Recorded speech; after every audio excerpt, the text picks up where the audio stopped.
one of the fundamental distinctions that I make foundational is between what we can call ego versus true self. Now, those are just words and everybody might define them differently. So let me give you a quick kind of tour of how I define these words. By ego, I don't mean it in the Freudian sense. So we're not talking about superego and it and all that stuff.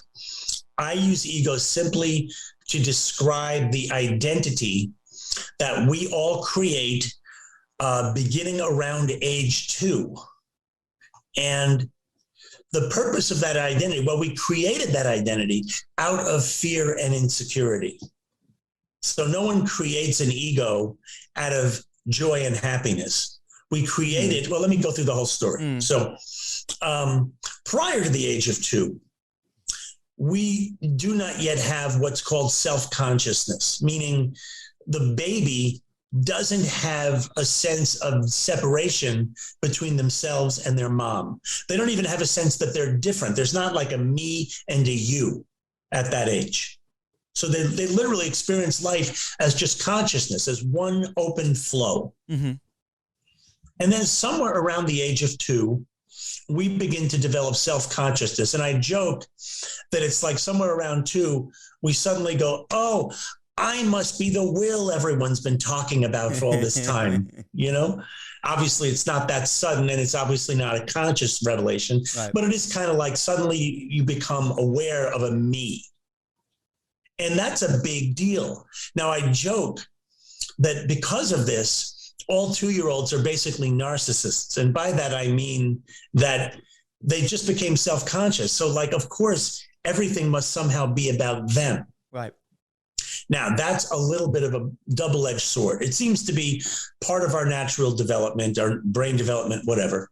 But the challenge is that 2-year-old now looks through these brand new self-conscious eyes, and we see the world around us, and we see the other people, the adults around us. And I believe, this is my theory, I want to emphasize, I'm not saying this like it's a fact, but we look around the world and we see these adults. Now, remember, we're still looking through eyes that are largely still coming from, tremendous innocence and vulnerability. And I think we look around and we see these adults, we must look really tense and upset to this 2-year-old. Okay, we're like kind of tense and banging into each other, and we just don't look like as happy and free as their intrinsic experience of life. Now, I have to emphasize, all of this is happening unconsciously. So they're not cognitively thinking, Mom looks really upset right now, but on some level, they definitely get it. Now, to this 2-year-old narcissist, they look around the world, they see all these upset people. And unconsciously, I believe they're going to come to a conclusion that this must somehow be my fault. Everyone is upset. I must have caused this somehow. There must be something wrong with me.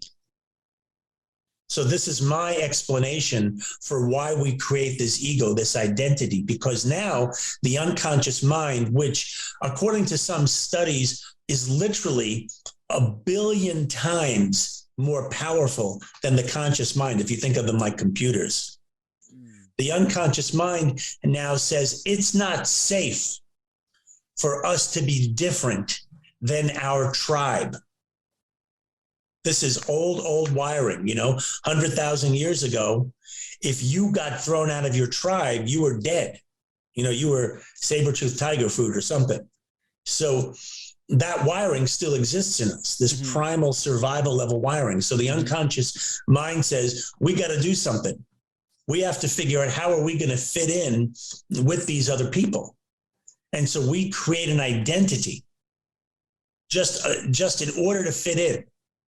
But it's important to understand, because of that very foundation, because of the reason we create this identity, rather than just being this being of love and peace, we create an identity that is fundamentally founded in fear and insecurity.